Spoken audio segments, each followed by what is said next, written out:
Bonjour à toutes et tous. Donc aujourd'hui, on est réunis pour une table ronde autour d'un sujet très spécifique, mais voilà, j'ai la chance d'avoir des intervenantes qui connaissent à la fois très bien le monde du court-métrage et très bien le monde de l'audiodescription aussi, et donc on va s'interroger sur la manière dont l'un peut apporter à l'autre, et en l'occurrence surtout la manière dont le court-métrage peut participer à la démocratisation de l'audiodescription. Et pour en discuter, donc, je suis ravi de retrouver Marie-Diane, qui est réalisatrice de versions audio décrites, fondatrice de Du cinéma parle et de l'œil.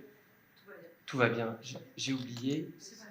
L'œil sonore, pardon. Voilà, je reprends. Réalisatrice de versions audio décrites, fondatrice de l'œil sonore et du cinéma parle. À ses côtés, Cécile Dumas, qui est déléguée générale de l'association Cinescence, une association de référence notamment dans la communication autour des versions audio décrites des films, et de sensibilisation à beaucoup de niveaux. Elle aura l'occasion de nous l'exposer.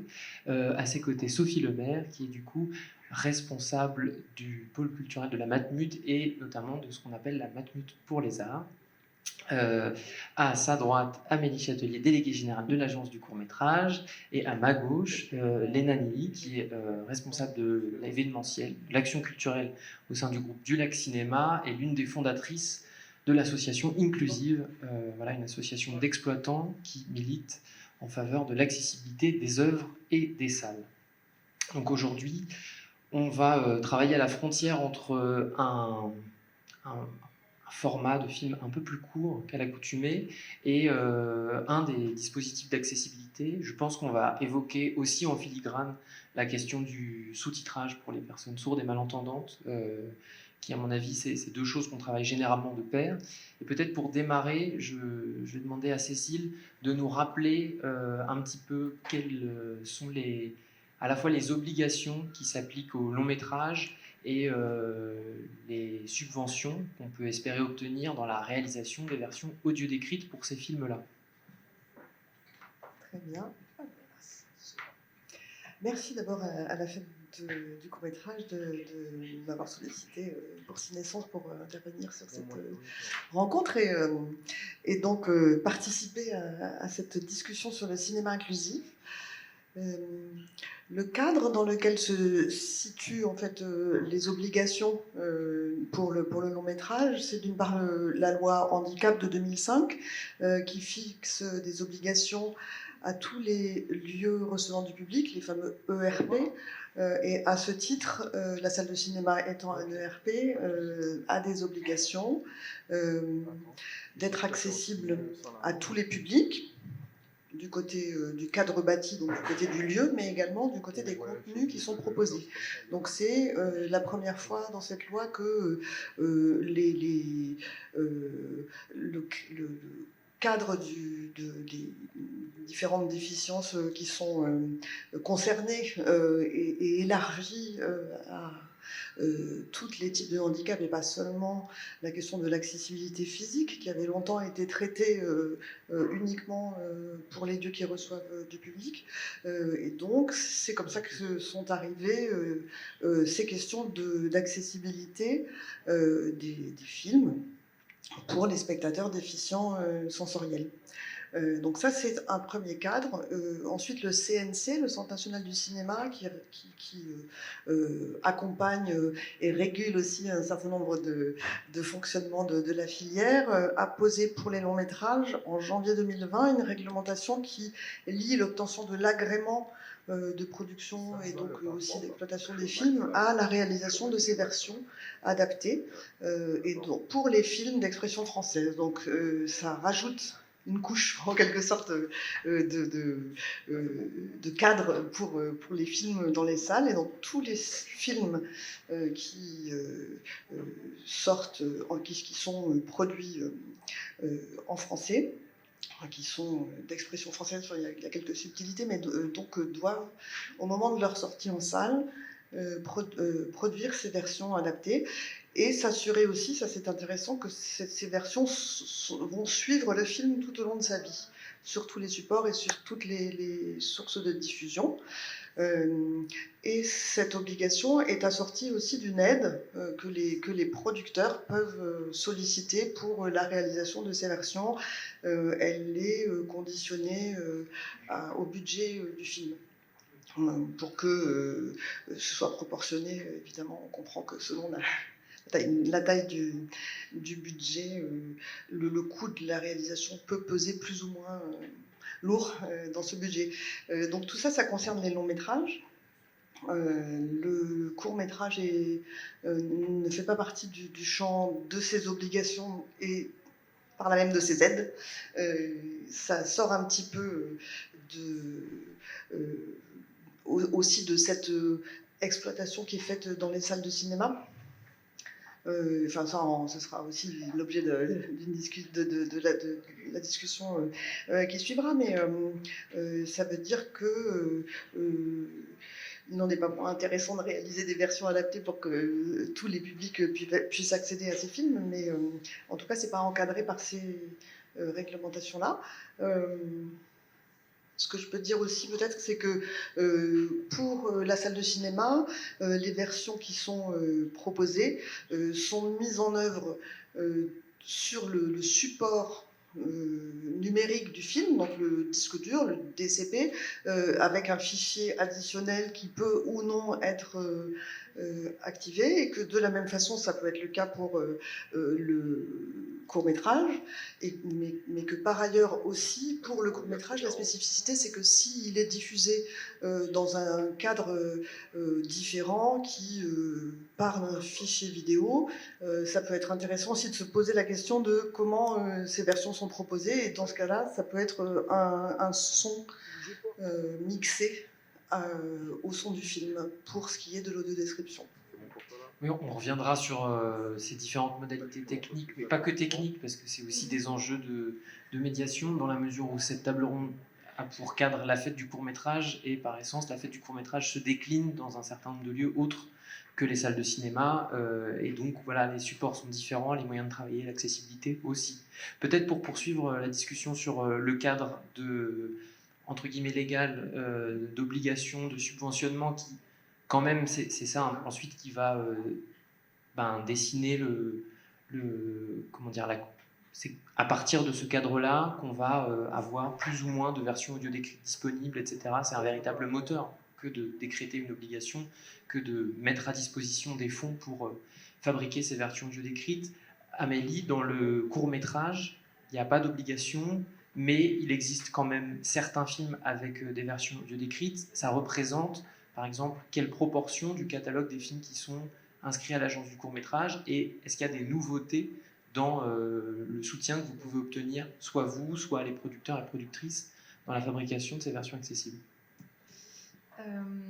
Alors, avant de répondre à ta question, peut-être je vais revenir un tout petit peu en arrière sur le travail en fait, de l'agence du court-métrage sur cette question du cinéma inclusif et de l'audiodescription. Pour ceux qui ne connaîtraient pas l'association, du coup, l'agence du court-métrage a pour mission la promotion, la distribution et l'exploitation d'un catalogue de plus de 15 000 films. Et à côté de ce travail de distribution, mène des projets assez ambitieux d'action culturelle et de transmission des œuvres auprès de tous les publics. Et je dois dire que moi, ma première appropriation, on va dire, de cette question de l'audiodescription, elle est venue d'ailleurs à l'époque avec toi, Marie, à travers des ateliers d'éducation au cinéma qu'on a menés ensemble autour de publics éloignés, on va dire, de l'offre culturelle. Et c'est un petit peu comme ça qu'à l'agence du court-métrage, mais on parle de quelque chose qui s'est passé en 2012-2013, enfin c'était il y a assez longtemps de ça déjà, on a commencé, et on y reviendra sans doute, à travailler la question de l'audiodescription finalement sous l'angle de la transmission des œuvres. Et dans le même temps, et pour répondre à ta question, le CNC a initié une politique de numérisation d'ensemble. C'est le moment, en 2010, 2011, 2012, c'est le moment aussi où le cinéma s'est converti au numérique. Il y a eu pas mal d'argent public au CNC pour numériser des catalogues. Et l'agence du court-métrage a obtenu dans ce cadre-là pas mal de financement en fait, pour numériser des classiques de notre fonds de films. Et donc, la plupart des films, en fait, pour lesquels on dispose aujourd'hui de versions audio décrites, et de versions SME, sont pour beaucoup des films qui sont issus de ce plan de numérisation. Et par ailleurs, du coup, il existe aussi au CNC des aides dédiées à la à proposer des films à des plateformes de vidéo à la demande. Et dans ce cadre-là aussi, on peut obtenir des aides pour financer du SME ou du AD. Donc en fait, c'est toujours un petit peu comme ça avec le court-métrage. Finalement, on est souvent dans l'angle mort un petit peu de certaines politiques publiques. Donc là, on va dire que finalement, ce n'est qu'à travers d'autres aides du CNC détournées qu'on peut obtenir des fonds pour, pour de l'audiodescription ou du SME. Par ailleurs, du coup, il existe sur le site du CNC une liste de tous les films audio décrits et sous-titrés courts-métrages. Et donc nous, je ne sais pas si j'ai répondu à cette question, mais sur un catalogue de 15 000 films, on a dans notre base de données, ça veut dire présent dans notre stock, avec les bonnes versions disponibles à la diffusion, etc., environ une centaine de films, ce qui est du coup ridicule sur un catalogue de 15 000, mais ça ne veut pas dire qu'il n'en existe pas ailleurs. Et donc là, c'est peut-être aussi l'enjeu du débat d'aujourd'hui, mais donc là, on a pour objectif quand même de travailler à un recensement plus exhaustif en lien avec les producteurs, sociétés de production et aussi festivals, qui maintenant mènent aussi souvent et la fête du court-métrage. Il y a plein d'initiatives en fait, portées par les festivals de cinéma et événements cinématographiques qui créent parfois des audiodescriptions de manière ad hoc pour un événement dédié. Et ensuite se pose la question de mais où est-ce qu'on conserve finalement toutes ces versions audio décrites? Et vu le coût quand même de tout ça, il faut quand même s'assurer avant de se relancer dans une nouvelle version qu'il n'existe pas déjà de matériel adéquat. Donc là voilà, c'est le premier travail qu'on voudrait mener. Nous, ce serait d'améliorer le côté référencement, base de données, sources existantes. Je pense qu'en fait, il existe probablement... L'audiodescription, ça reste quand même, malgré tout, quelque chose d'assez coûteux, d'assez lourd. Donc je pense qu'il en existe de facto moins que des fichiers sous-titres, des fichiers SME. Mais dans l'absolu, on a une marge de progression qui est assez considérable. Et quelque chose que je voudrais ajouter pour faire le lien avec les questions de médiation, c'est qu'en fait, pour moi, le fait d'avoir numérisé un film ou le fait de l'avoir vendu à une plateforme digitale, mais ça n'a aucun rapport avec le fait qu'on ait besoin ou non d'avoir une version AD. Enfin, comment dire, bien sûr que ça a un rapport, parce que c'est proposer un film à une plateforme VOD, c'est-à-dire qu'il va être vu par un public, etc. Mais en fait, aujourd'hui, à l'étape d'où on en est, on doit repenser un catalogue d'ensemble qui ferait sens pour avoir une offre diversifiée en termes de propositions de court-métrage, et pas que sous l'angle de « Ah bah oui, ce film est un classique ». Est-ce que ça fait sens d'avoir tous les courts-métrages de François Ozon qu'on a restaurés en version audio décrite? Bon, c'est très chouette dans l'absolu, mais bon, qu'est-ce qu'il nous faut d'autre? Donc nous, maintenant, on a envie de réfléchir à une sorte de catalogue un petit peu raisonné, parce qu'on ne pourra pas audio décrire 15 000 films. Donc il faut qu'on raisonne en termes de quelles sont les propositions qui nous sont faites en termes de diffusion pour essayer de construire une offre intéressante d'un point de vue à la fois pédagogique, de propositions de différents types de films, même qui reviennent sur l'historique de notre catalogue, mais qui travaillent aussi le cinéma contemporain. Voilà. Et en termes de nouveautés, du coup, mais ça pour l'instant, on est encore en réflexion sur comment on va utiliser ce nouveau fonds. Le CNC nous a accordé justement à titre exceptionnel cette année un financement de 20 000 €. Donc avec ça, on ne fait pas non plus des miracles, mais pour justement accélérer la mise en accessibilité de notre catalogue. Et on a le choix un petit peu des armes, c'est-à-dire quand je dis des armes, on fait ce qu'on veut en termes d'audiodescription, sous-titres SME, et on va aussi probablement utiliser une partie de ce fonds-là pour commencer à recenser, et rassembler et mettre ensemble toutes les choses déjà existantes, parce que pour moi le désastre absolu c'est de refaire des choses déjà faites, etc. Non, mais dans un contexte de raréfaction on n'a pas énormément d'argent, il n'y a pas beaucoup de films audio décrits, donc il y aurait un truc un peu absurde de refaire des choses déjà faites. Donc voilà, un petit peu où on en est en tout cas de notre côté. Non, mais c'est assez chouette d'entendre que du coup l'agence est aussi à réfléchir autrement que par un biais d'opportunisme sur certains titres et constituer un corpus cohérent. Sur l'idée de ne pas reproduire, de ne pas refaire une version qui existe déjà, elle soulève l'enjeu de l'information et de sa communication, de son exhaustivité. Et ça, c'est au cœur notamment de l'ambition de l'association inclusive, d'arriver à regrouper les informations d'accessibilité des œuvres. Au départ, ça a plutôt été pensé sur du long métrage. Et donc, première question, est-ce que ça pourrait être pensé sur du court métrage? Et ensuite, là, je m'adresse plutôt à l'exploitante. Dans le travail autour du court-métrage et de l'audiodescription, et même le travail autour du court-métrage parfois seulement, il y a l'idée de le faire dans un cadre un peu spécifique, un cadre qui peut être parfois événementiel, et donc si Léna, tu peux nous parler un peu de l'implication des festivals dans la création et la diffusion des versions audio décrites du cours, et aussi, je dirais que le pendant où peut-être les choses sont déjà un petit peu plus avancées, c'est l'éducation aux images et les programmes de cours qui sont destinés aux enfants dans un travail justement d'apprentissage, de découverte. Je ne les ai peut-être pas comptés d'ailleurs, ces films-là, dans nos 100 films, parce qu'on les a, on distribue la majorité des programmes de cours dans le cadre scolaire. Ouais. Oui, justement, donc l'association inclusive qu'on a fondée, je me souviens de Marcel. Donc on a monté l'association en fait entre jeunes exploitantes et exploitants avec, comme tu disais, le point de départ du constat en fait du manque d'accessibilité évidemment des salles de cinéma et des films, et tout d'abord par l'accès à l'information, donc savoir si les salles sont accessibles, quels sont les dispositifs d'accessibilité dans nos cinémas, et aussi les films tout simplement. Donc ça a été notre première interrogation, et on est parti sur un projet très ambitieux de plateforme, une plateforme numérique qui nous permettrait de recenser un peu à la manière d'Allociné, mais pas exactement, de recenser les films accessibles. Donc quand on parle d'accessibilité des films, là c'est d'abord de description et aussi sous-titrage SME, qui est effectivement pas le sujet aujourd'hui, mais finalement est complètement inclus dans la réflexion. Et donc des salles de cinéma. Et cette plateforme-là, évidemment, on n'a pas encore eu la possibilité de la développer parce que c'est extrêmement coûteux et que ça prend beaucoup de temps et qu'on est tous bénévoles dans l'association. Donc on a commencé à réfléchir à des manières différentes de travailler cette question-là avec d'autres associations avec lesquelles on travaille. Et donc là, notamment, une des réflexions qu'on a en ce moment, c'est l'éducation aux images. On a envie de travailler plus avec les dispositifs nationaux d'éducation aux images. Et là, la question du court-métrage, elle est complètement dedans. Parce que j'ai fait un petit constat. Là, j'ai regardé avant de venir, effectivement, dans les listes nationales des coordinations et les listes du CNC, donc par rapport aux films. Sur lycéens et apprentis au cinéma, on a sur 119 films, j'ai noté qu'il y en avait 32 qui étaient disponibles en audio-description. Donc là, on parle du dispositif lycéens et apprentis au cinéma sur toute la France, et dont un programme court et long. Et il y a un programme de cours, voilà, exactement, qui est diffusé cette année, par exemple. Alors, à vos marques. Oui, à vos marques, oui.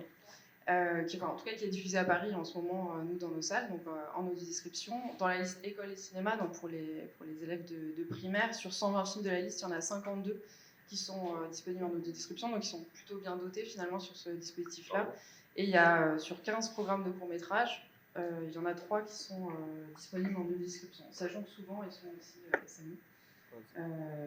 Et sur collège ou cinéma, il y a un programme de court-métrage sur 4 qui est disponible en audio-description, et 14 films sur 124. Donc on est quand même sur des... Il y a quand même un gros travail qui commence à être fait, j'ai l'impression, là-dessus. Et beaucoup, la représentation du court-métrage là-dedans, elle est finalement assez importante aussi, je trouve.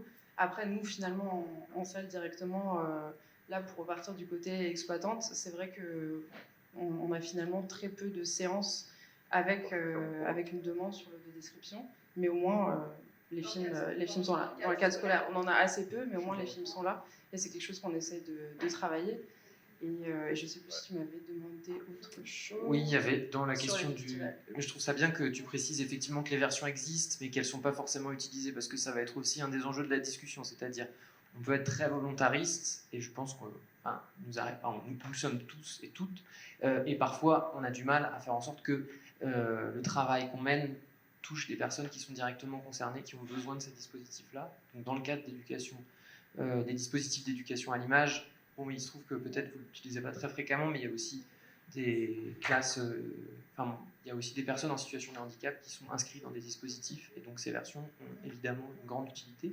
C'est vrai que par ailleurs, nous, en tant que distributeurs les programmes que tu as cités, c'est nous qui en assurons la distribution. Et en fait, je me rends compte qu'on a absolument techniquement parlant, en fait, quand des versions audio décrites existent, elles sont packagées, pardon de rentrer un petit peu dans le détail, mais dans la même version DCP, c'est un seul fichier finalement avec comme quand vous regardez un DVD avec les sous-titres de différentes langues, c'est à peu près ça, hein, pour se figurer la chose, c'est comme ça que je me la figure en tout cas.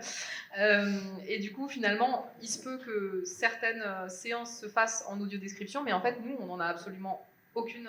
on ne peut même pas savoir si ça a eu lieu, et en fait, on n'en a aucun retour. Je ne sais pas si le CNC mène des questionnaires, ou je ne sais pas comment dire, s'il y a des études qui sont faites auprès des coordinations régionales sur le taux d'utilisation ou le taux de séance, mais c'est vrai que du coup... Non, mais même, on a tous envie comme tu le disais, d'être volontariste et de pousser ça, mais du coup, même d'un point de vue de l'argent dépensé et de, tu vois, du nombre de séances mis en regard, ce serait quand même pas inintéressant de savoir. Et je ne sais pas si toutes les coordinations sont au courant, enfin elles le savent forcément, mais à quel point on les sensibilise à ça? Justement, nous, avec Inclusif, c'est un travail qu'on a envie de faire. Là, on va essayer de réunir des associations coordinatrices de dispositifs d'éducation aux images pour réfléchir là-dessus. Déjà pour savoir comment on communique auprès des enseignants sur les films qui sont disponibles. Parce que souvent, nous, on le sait, parce que dans la liste du CNC, il y a l'indication que le film est disponible en audio-description et en SME. Est-ce qu'on communique là-dessus auprès des enseignants? Pas forcément. Il faut le faire dans les brochures d'information des dispositifs, etc.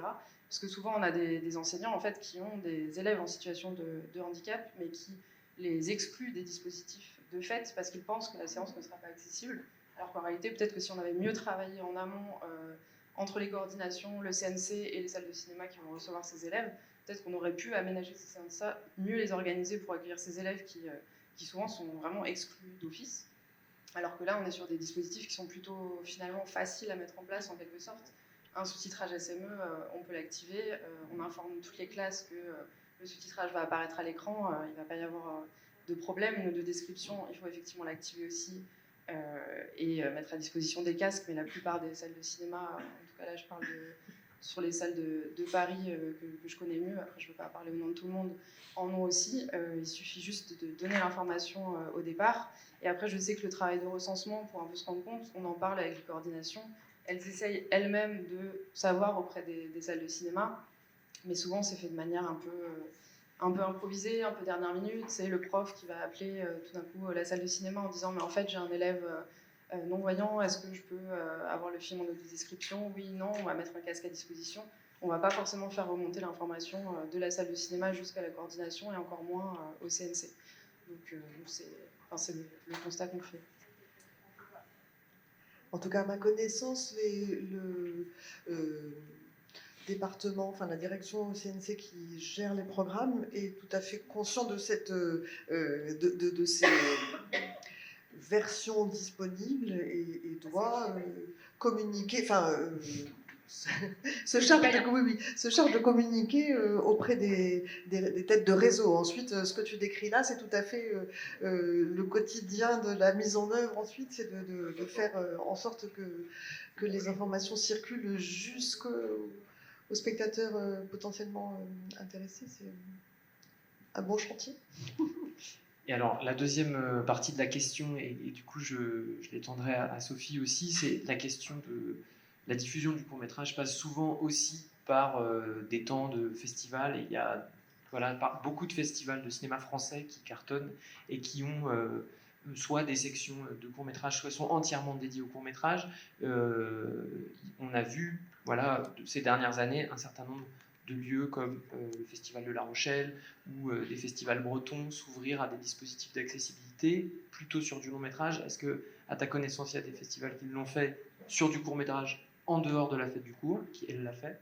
Peut-être une première question, et puis ensuite on évoquera l'implication de la Maître pour les arts dans ce volet spécifique. Oui, alors là j'ai juste fait un peu un tour d'horizon, j'en parlais avec mon premier festival parce que eux ils ont donc le festival jeune public de la ville de Paris, eux donc qui vont programmer pas mal de courts-métrages parce que comme tu disais le jeune public est assez concerné par le court. Eux ils ont du mal à programmer des courts-métrages avec des programmes entièrement audio décrits parce que souvent ils vont avoir un film qui est disponible en audio-description mais pas tous. Si on veut passer du patrimoine, le film ne sera pas forcément disponible, peut-être un film plus contemporain, oui, mais dès qu'on essaye de mêler les deux, c'est un peu compliqué. Et c'est le cas aussi sur l'éducation aux images. Mais en tout cas, eux, ils travaillent beaucoup, par exemple, sur la communication, sur faire des séances plus accessibles, et aussi SME et PMR. Mais c'est vrai que l'audio-description, c'est encore très compliqué pour eux. Et c'est vrai qu'en fait, j'ai un peu regardé tout ce qui se faisait partout. Donc, court-métrage, pareil, jeune public, ciné junior, ils travaillent sur le SME, mais pas l'audio-description. Et par exemple, j'ai regardé Chéri Chéri, qui est un festival qui se veut aussi axé sur l'inclusion de tous les publics. Ils ne communiquent pas du tout là-dessus. Ils ont du court-métrage, sans des films festival non plus. Côté court, j'ai rien vu non plus. Par contre, dans les bons élèves, effectivement, il y a le festival de Clermont qui avait un programme de court-métrage, notamment avec un François Ozon, sur un programme de court-métrage en audio-description. Il y a eu 3 séances sur l'ensemble du festival, donc finalement c'est assez peu, mais Ça montre qu'il y a des Vous démarches. avez fait une programmation issue justement des fameux films qui ont bénéficié du plan de numérisation du CNC. Je crois qu'il y avait un film de Laurent Cantet aussi. Et un troisième film, je ne me rappelle plus lequel, mais voilà. Mais du coup, on tourne un peu en rond, entre guillemets, autour des mêmes films. Enfin, il faut vraiment qu'on élargisse l'offre, quoi. Et à ce titre, Sophie Lemaire, du coup, moi je me demandais comment la Matmut, à travers donc ce service culture labellisé Matmut pour les arts, qui est vraiment intégré à la société Matmut, quel est le pouvoir d'impulsion? Enfin, comment est-ce que vous travaillez avec ces différents festivals?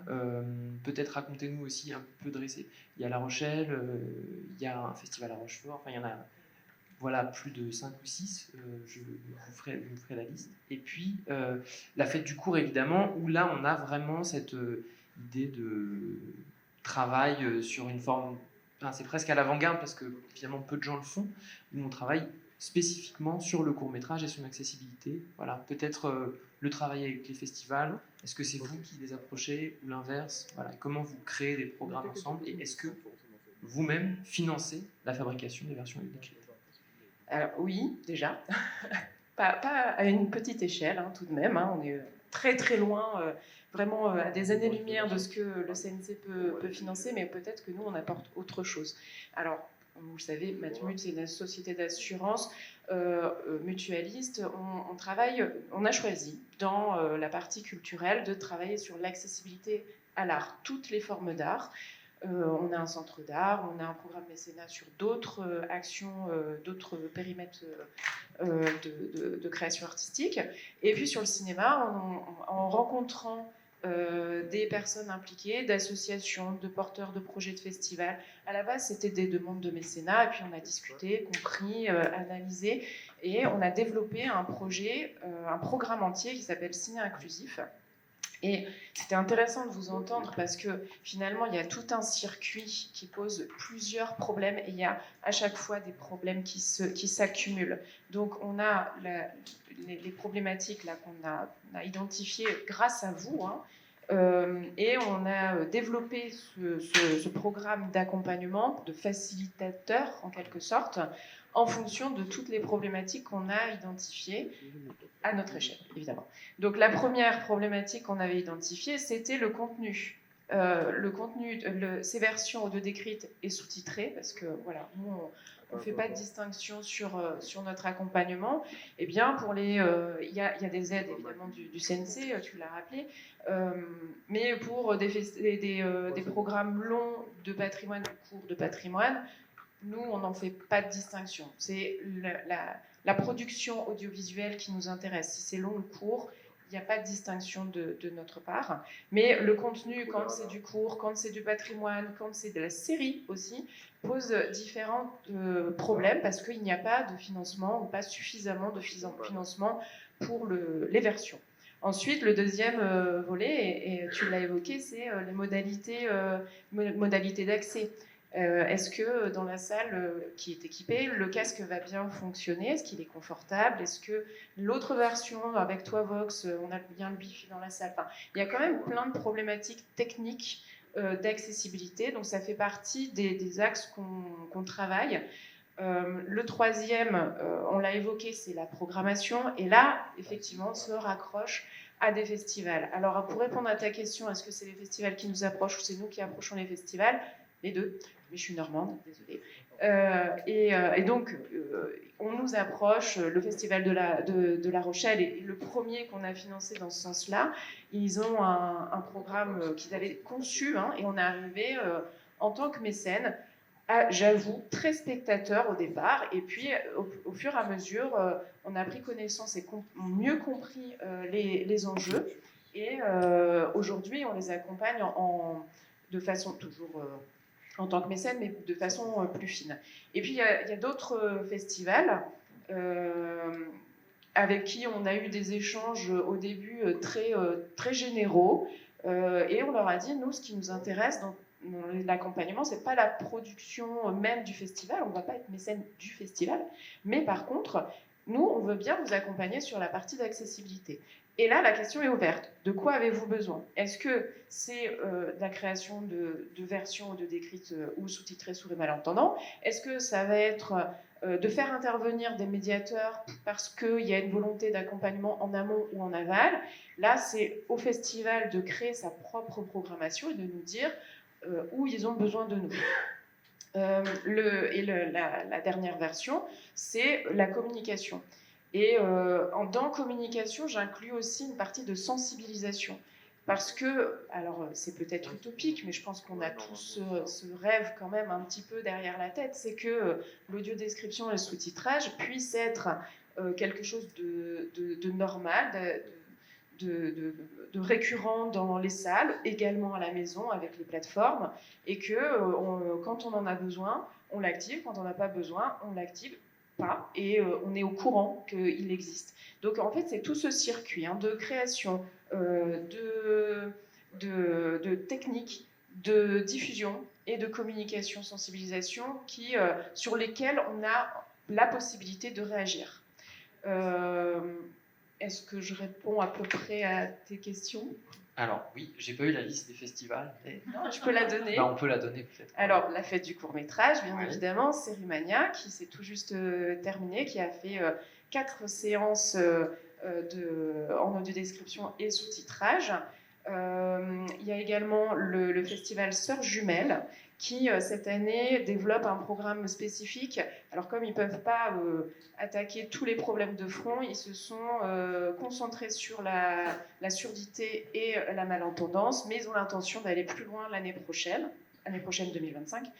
Le Festival de La Rochelle, ça j'en ai parlé. Puis après, il y a le Cinéma Parle, Retour d'Images, et qui j'oublie, les Yeux-Dits. Les Yeux-Dits mais alors c'est pas toujours des festivals, ça c'est les structures qu'on soutient. Il peut y avoir des rétrospectives 100% accessibles, c'est le cas des rétrospectives de Retour d'Images. Les Yeux-Dits, c'est pour leur application. Là, on est dans le volet technique, comment on fait pour accéder au contenu. Je vais revenir sur une de ces structures qui est le Cinéma Parle et aussi l'œil sonore et m'adresser à Marie, puisque Marie, tu es la personne peut-être qui est au plus près ça c'est certain, de la fabrication des versions audio décrites, de ce qu'elles contiennent, et aussi au plus près des publics, parce que finalement, je crois que je me permets de vous tutoyer chacune parce qu'on travaille régulièrement ensemble, en commun, et que tu es intervenu, tu as travaillé avec la fête du court-métrage, intervenu dans nos salles, etc.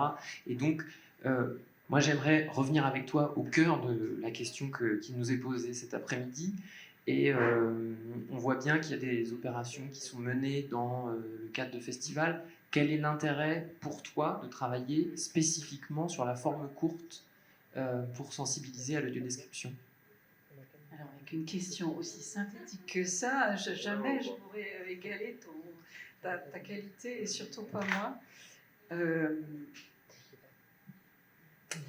D'abord, je voudrais dire que moi, je viens de la pratique cinématographique, je viens du montage et du scénario. Et pendant toutes ces années de pratique professionnelle, j'ai tout le temps été taraudée par une question qui est: quel dispositif sommes-nous capables d'imaginer pour permettre une rencontre esthétique qui est une rencontre collective et qui respecte la perception de chacun? Parce que ça, c'est la qualité propre et première de l'expérience cinématographique. Je voudrais juste dire que j'entends parler depuis tout à l'heure et qu'en fait, pour moi, c'est super compliqué parce que je vous entends parler tout le temps. Excusez-moi, je suis désolée, j'ai du mal avec ça. Merci. Merci beaucoup. Et cette question-là, elle n'avait pas de réponse pour moi. C'était une espèce c'est la question de comment s'opère la rencontre entre une œuvre et un public qui est à la fois un public collectif et qui est un public très individuel dans le cadre du cinématographe. Et alors, j'ai pratiqué plusieurs activités pour travailler autour de cette question. Alors, j'ai beaucoup écrit pour les dispositifs nationaux d'éducation au cinéma, notamment écoles, collèges et lycées. J'ai mené des ateliers de pratique artistique comme intervenante professionnelle. Mais il y avait tout le temps quelque chose qui était assez insatisfaisant, sans que je sache exactement quoi. Et un jour, j'ai rencontré à ce moment-là l'association Retour d'Image, pour laquelle j'ai travaillé pendant quelques années. Et par leur intermédiaire, j'ai découvert l'audiodescription. Mais quand j'ai découvert cette pratique-là, c'était dans le cadre d'un visionnement pour mettre en place une programmation pour l'un de leurs festivals. Et ça a permis un échange entre ma voisine et moi-même. Et avant de prendre conscience que j'avais un dialogue de cinéma, de partage de plaisir du cinéma, avec quelqu'un qui ne voyait pas, je n'ai vu que la notion de plaisir et la possibilité qui était offerte par la présence de l'audiodescription. Et je découvrais cette chose sidérante. Et donc, mon premier geste, ça n'a pas du tout été de me dire « Ah ben, moi, je vais réaliser des audiodescriptions. Moi aussi, j'ai très envie que les spectateurs aveugles et malvoyants aillent dans les salles de cinéma. » C'était vraiment pas mon problème. Mon truc, c'est que je venais de rencontrer la réponse à ma question, le dispositif que je cherchais depuis très longtemps. Donc, au lieu de commencer à pratiquer l'audiodescription, ce que j'ai fait après, j'ai dit à Retour d'Image, moi, ce que je veux, c'est mettre en place des ateliers d'audiodescription. Et donc, on a commencé à titre expérimental à ce moment-là, avec 3 intervenantes, et c'était très très important. Là, j'avais un mot à dire, qui était celui de la j'aime pas trop ce mot-là, mais c'est clair, au moins de la pédagogue du cinéma que j'étais. C'était ma fonction à ce moment-là, de réunir une audiodescriptrice, dont c'était le métier, qui était l'une des premières audiodescriptrices en France, une collaboratrice aveugle, et puis moi qui avais là la place de pédagogue du cinéma. Et le projet qui était lancé, c'était tout de suite comment est-ce que cette drôle de manière de permettre que le cinéma soit accessible permet de découvrir autrement l'art cinématographique. C'était la première question. Et puis après, évidemment, j'ai eu envie d'écrire, j'ai eu envie d'interpréter et j'ai découvert bien d'autres choses.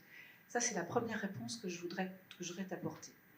La deuxième, c'est pourquoi est-ce que les choses en termes de transmission du cinéma, concernant la version audio décrite, se sont précisées. Je vais essayer d'être assez rapide. Ah oui, mais tu sais comment. Je vais essayer d'être assez rapide quand même. En fait, là, ce qui est intéressant, c'est de se demander ce que c'est qu'un film. Et à quel endroit est-ce que le travail de réalisation audiodescriptive rentre là-dedans, dans ce que c'est qu'un film. Parce que le point de départ, et c'est la chose qu'il ne faut jamais oublier, n'est pas l'accessibilité. Si on part de la nécessité d'accessibilité, je vais vous dire une chose énorme, parce que je sais quand même ce que je dis, mais on fait fausse route. Le vrai problème, c'est l'œuvre. Le vrai problème, c'est l'œuvre et sa diffusion. Il se trouve que pour que cette œuvre soit diffusée, il faut qu'elle soit accompagnée d'une version anglaise, d'une version sous-titrée sourds et malentendants, d'une version audio décrite, et on peut les énumérer comme ça. Le film, pour moi, c'est une bande de sons montée sur une bande d'images. Sur la bande des sons, il y a des voix, des ambiances, des bruitages, de la musique, et quelque chose à quoi on donne un nom un peu erroné, qui serait le silence. Et le silence au cinéma n'existe pas. Mais on va l'appeler comme ça, le silence. Ces différents éléments sonores-là n'ont pas de fonction informative dans une œuvre de cinéma. Ils ne sont pas là pour transporter la nécessité de comprendre un récit. Ils sont choisis par un réalisateur parce qu'ils ont une portée dans un parti pris esthétique, dans un choix de mise en scène. Une voix, elle est choisie parce qu'elle a un timbre particulier Elle enveloppe le spectateur, elle irrite le spectateur, elle bouscule le spectateur, elle fait peur au spectateur, elle fait naître une joie, elle fait naître le suspense, l'interrogation. Le bruitage, c'est la même chose, une porte qui claque, d'un seul coup vous fait sursauter. Le fameux coup de cymbale dans L'homme qui en savait trop et qu'on attend tous depuis je ne sais trop combien de minutes, le moment où il arrive, c'est pire que tout, et donc on vibre avec. La musique a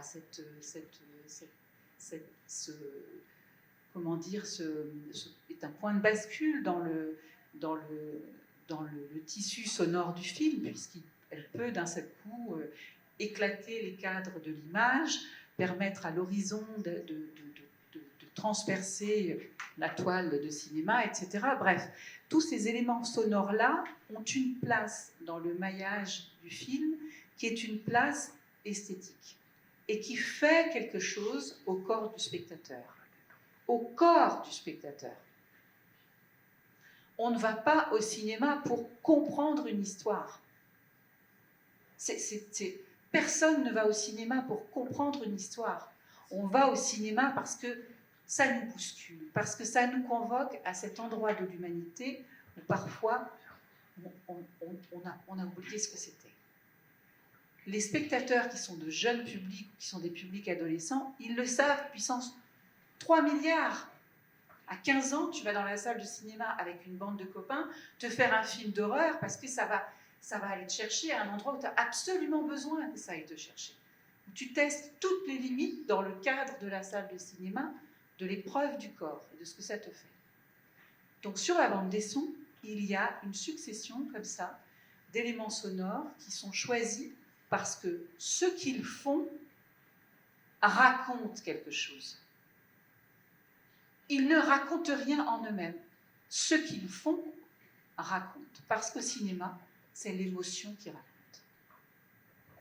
Après, évidemment, il y a une histoire de montage des sons entre eux et de mixage. Et ça, c'est monté sur une bande d'images.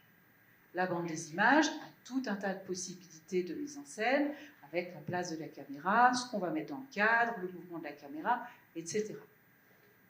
Quand je suis installée dans la salle de cinéma, j'ai une place très très physique qui est entre la bande des sons et la bande des images.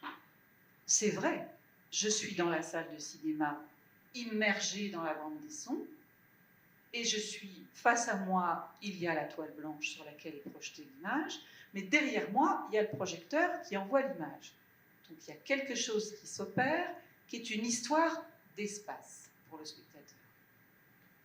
Donc d'une manière très très physique, il y a entre la bande des sons et la bande des images un espace qui est un espace vacant, qui est un espace très très physique, très très tactile, c'est celui du spectateur.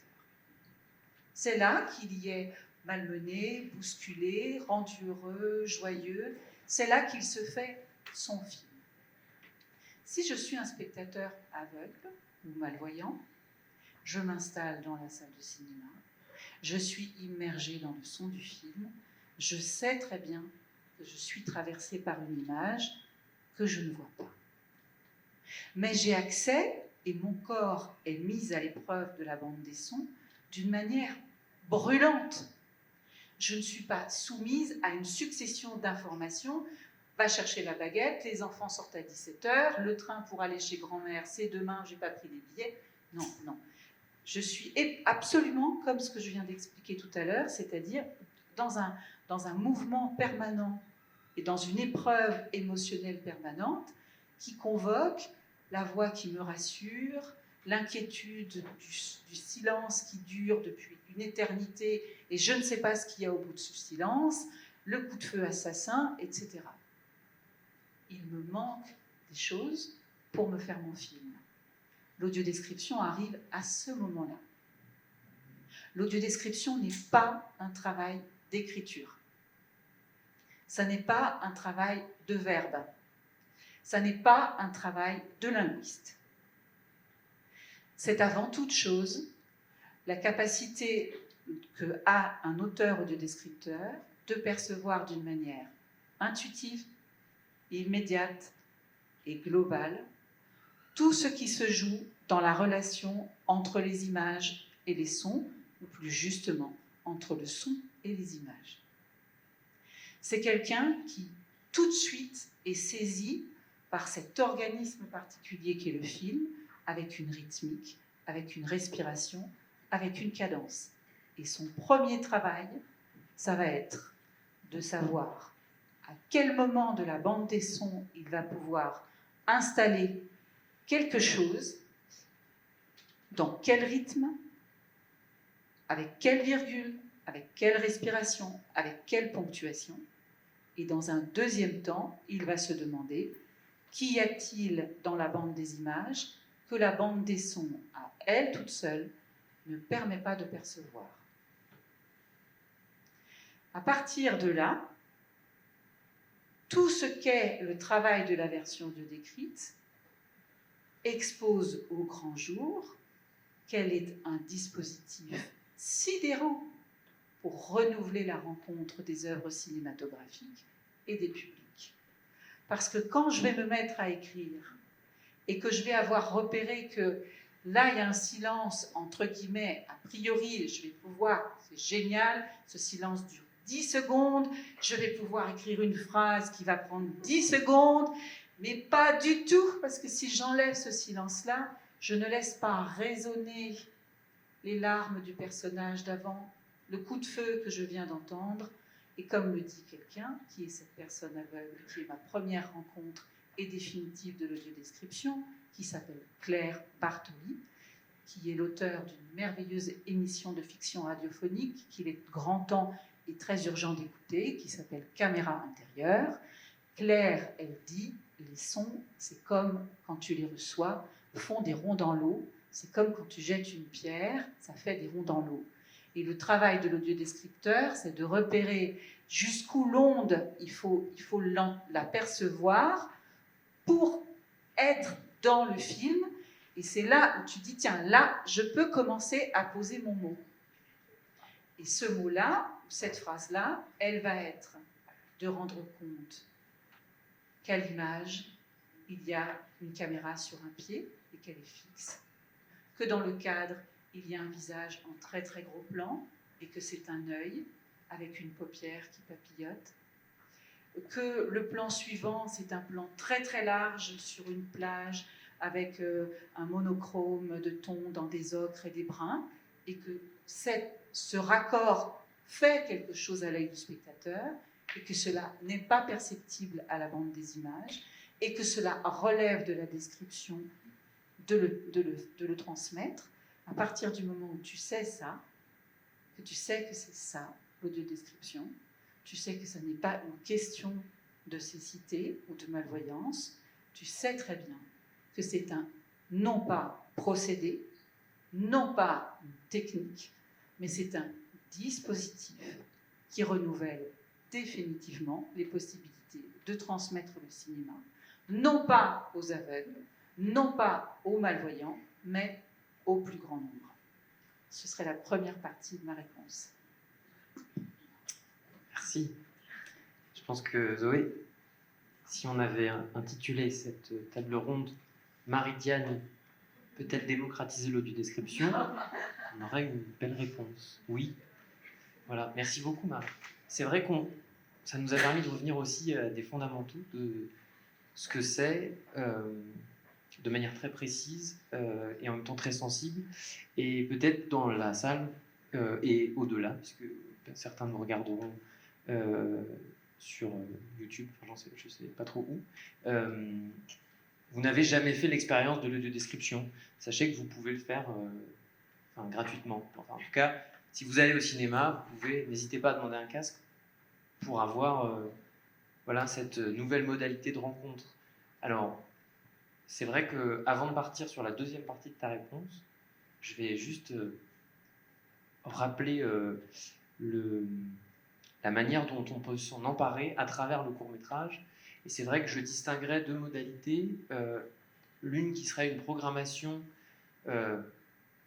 assez classique et qui est quand même assez difficile à apporter pour les salles parce que il y a un travail de recherche des publics à faire et on l'a vu même au sein de la fête du court-métrage, on organise chaque année une séance un peu sur la même modalité que les autres, avec la fabrication de versions accessibles, et la fréquentation est moindre que sur d'autres séances, parce que voilà, l'idée n'est pas de faire de l'audiodescription un argument de vente pour venir voir des courts-métrages. En revanche, et je pense que c'est là qu'on va poursuivre la discussion, dans un travail de médiation auprès de publics qui sont définis au préalable ou non, là, il se passe des choses. Peut-être, Amélie, tu peux rappeler des projets qui ont été menés, notamment avec Marie. On parlait de cette ville qui finit par Ville, Porcheville, c'est ça? J'ai parlé tout à l'heure avec Victor de cet atelier à Porcheville, je ne sais pas si tu te souviens de ça. Non, mais je voudrais quand même un tout petit peu tempérer ce que tu viens de dire à l'instant sur la capacité... Enfin, comment dire? Je pense qu'il ne faut pas tout de suite se résigner, entre guillemets, enfin se dire en tout cas que voilà, enfin que finalement ce serait... La réalité, c'est que le court-métrage est difficile à diffuser de toute façon. Enfin, ça demande un effort supplémentaire, on va dire, par rapport à poser un long-métrage qui fait la couverture de Télérama dans une salle de cinéma. Enfin, voilà, donc ça, c'est juste un point de départ. Je parle vraiment là de l'exploitation classique en salle de cinéma. Donc voilà, pour vous, les exploitants, en effet, c'est un travail supplémentaire, comme tu le dis, de recherche des publics. Et alors, ajouter en plus à ça la question de l'accessibilité des films peut-être rend la chose plus complexe, mais la réalité de la diffusion du court-métrage est néanmoins, je dois quand même le dire ici, qu'elle ne se pratique pas que dans les salles de cinéma, mais dans tout un tas d'autres lieux de diffusion, et notamment les festivals, mais aussi les médiathèques, les MJC, les centres culturels, les bars associatifs, pléthore de lieux parfois très éloignés de ce qu'on...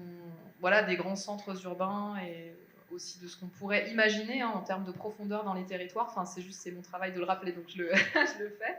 Et moi, ce que je pense aussi, c'est qu'il faut pouvoir mélanger, en effet, les publics. Je me dis même... Enfin, ça, c'est je pense, dans ce sens-là que vous travaillez aussi, vous, peut-être les professionnels de ces questions d'inclusion, mais... Là, j'ai eu des discussions au Festival de Clermont-Ferrand, justement, avec les responsables du Festival de Clermont-Ferrand cette année, qui s'interrogeaient sur, bon, c'est bien, on a fait notre programme audio décrit, mais est-ce qu'en fait, il ne faudrait pas tout simplement trouver des solutions pour rendre accessible la programmation normale? Donc là, on va essayer de travailler avec eux là-dessus.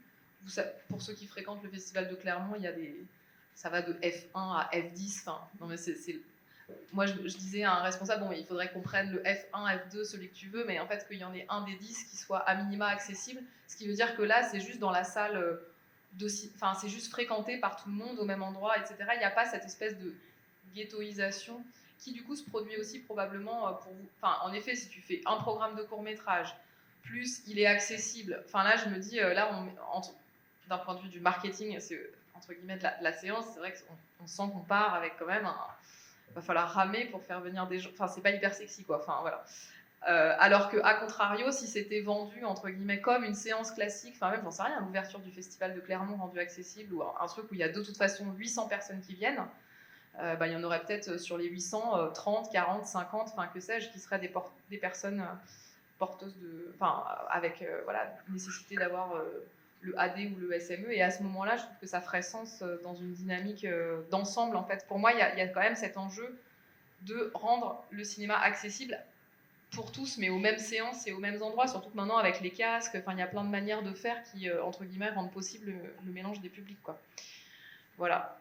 Du coup, pour répondre à ta question, donc c'est vrai que, comme je le disais au début, l'agence du court-métrage, finalement, a approché d'abord ces questions d'audiodescription, finalement, je ne sais pas comment passer après Marie, mais bon, enfin, non, mais finalement, sur la base de ce que tu viens de raconter là, c'est-à-dire que pour nous, le court-métrage est par ailleurs un vecteur intéressant, essentiel, passionnant et toujours renouvelé pour partager quelque chose autour de la pédagogie du cinéma, et que donc, en effet, quand on s'est rencontré, Marie, et que tu es venue nous voir en disant, voilà, on va faire des ateliers d'audiodescription avec du court-métrage, et on a réussi quand même à monter, non, mais c'est un exemple un petit peu d'un projet quand même un peu fou. On a trouvé, je pense, pas loin de 5 à 10 000 euros, je pense, à l'époque, pour monter ce projet d'audiodescription dans un établissement pour mineurs à Porcheville. Je ne sais pas si vous voyez, donc vous voyez Mantes-la-Jolie, vous allez encore plus loin. près de la station d'épuration. Et là, en fait, il y a un établissement pour mineurs. C'est à 1h45 à peu près du centre-ville de Paris. Et donc là, il y a eu cette rencontre assez folle quand même qui s'est produite là. On a audio décrit un film de Catherine Bernstein qui s'appelle Zora à la plage. C'était ça ou pas? Non, je me mélange entre deux projets. Parce que Zora, ça c'était à, Ah oui, c'était à la avec maison Ninja. d'arrêt de. Non, Ah non, non, c'était à la maison d'arrêt des hommes de. Voilà, je t'ai donné Ah le oui, nom pardon. tout à l'heure. Bah, c'était un deuxième C'est projet qu'on a bien fait. mieux que ça, c'est En rachachant. Ah oui, En de rachachant. Straub et Ah oui, voilà. Huillet. Donc on a fait En rachachant de Straub et Huillet, qui est quand même un film d'une forme d'aridité. Enfin, un film hyper qu'on pourrait qualifier par ailleurs, enfin, par rapport à ce que tu racontes, d'hyper élitiste, film en noir et blanc. Et en même temps, avec cette chose intéressante d'être capable d'audio décrire un film en noir et blanc qui se passe dans les années 50, avec une forme de raideur, enfin toute cette lecture finalement que vous aviez eue dans l'atelier. Et aussi, ce qui était passionnant, comme toujours dans ce genre d'atelier, et là le choix du film avait été stratégique, c'est que c'est l'histoire d'un petit garçon qui se rebelle contre l'école. Et là, on est face à un public, entre guillemets, de jeunes qui sont quand même dans des histoires de vie où ils sont de toute façon très très éloignés de la réalité de l'éducation et ils sont plus du tout dans des dispositifs de scolarisation classique. Donc voilà, il y avait eu tout ce travail qui avait été mené en commun, qui avait été juste incroyable. Et en effet, mais parce que je savais qu'on avait fait plusieurs projets il y a eu ensuite le film de Catherine Bernstein, donc Zora à la plage, qui est un film quand même qui met en scène des questions de féminité qui sont... Enfin, je sais pas, peut-être tu peux en dire plus que moi, Marie, mais qui sont pas évidentes, en tout cas, à travailler dans un public masculin, dans un centre pénitentiaire, maison d'arrêt. Donc voilà, c'est juste pour dire que c'est des projets qui emmènent assez loin, en fait, et qui brisent un petit peu même tous les préjugés, toutes les choses, en tout cas, qui permettent de travailler des choses vraiment avec des... Enfin, c'est assez inouï et inédit ce qu'on peut faire avec ce type de propositions. C'est des projets, mais ça je le dis comme ça entre parenthèses, qui sont d'une complexité incroyable à financer avec de l'argent public ou avec de l'argent privé qu'on n'a pas de toute façon, mais trouver de l'argent pour faire ce type de projet. Et à chaque fois, c'est des aventures quand même dont on ne ressort pas tout à fait indemne. Voilà. C'était des projets quand même très atypiques dans la réalité du travail de transmission qu'on fait à l'agence du court-métrage. On n'en a pas fait beaucoup comme ça. C'est vraiment des choses qui mettent du temps aussi à se mettre en place. Et peut-être pour aller un tout petit peu... Je peux continuer? Non, je n'ai pas encore dépassé le... On n'a pas de temps de parole comme pour les élections européennes. Non, du coup, autre chose que je voudrais dire par rapport à cette capacité du court-métrage à travailler autour des questions de cinéma. Donc, l'agence du court-métrage, on est par ailleurs opérateur d'une plateforme pédagogique depuis plus de 10 ans qui s'appelle le Kinétoscope, qui est vraiment un outil en ligne destiné aux médiateurs du cinéma, mais aussi aux enseignants, à toutes les personnes, en fait, aussi aux intervenants, aux médiateurs jeunes publics des salles de cinéma. En fait, on a une pluralité, on va dire, d'utilisateurs de la plateforme. Bon, là, elle était un peu désuète, on va dire, techniquement parlant. On devait vraiment refondre l'outil. Et on a obtenu un financement assez conséquent du ministère de l'Éducation nationale, du coup, pour la refaire. Et qui dit financement du ministère de l'Éducation nationale dit par ailleurs quand même question... l'école, en fait, le prérequis, c'est quand même cette question de l'école inclusive. Enfin, voilà. Donc, déjà, techniquement, le site doit être RG2A. Enfin, je ne sais pas si ça vous parle, mais ça veut dire qu'il doit être... en gros, pas trop de fioritures, ça amène à une forme d'épure. Enfin non, mais c'est-à-dire que ça, du coup, ça a des enjeux de présentation technique et visuelle du site qui permettent à tout type de public de pouvoir y accéder aisément. Et par ailleurs, du coup, on a un sujet d'accessibilité des contenus.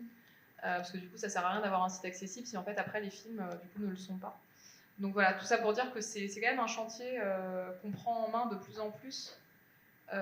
Et qui avance progressivement au sein de notre organisation. On n'y met pas autant de poésie que toi, mais en tout cas, non, mais on a quand même envie, en tout cas, d'accélérer le volume de films. Nous, on est vraiment quand même dans cet enjeu de fortement accélérer le nombre de titres différents disponibles, aussi parce qu'on se dit que les lieux avec lesquels on travaille ont des besoins pluriels, et qu'il faut qu'on construise, et j'ai pas non plus envie de construire qu'une offre jeune public, par exemple. Enfin, je me dis, il faut qu'on travaille, ne pas non plus priver cette catégorie de public, j'en sais rien, d'une catégorie entière de de films, enfin voilà, qu'on puisse construire.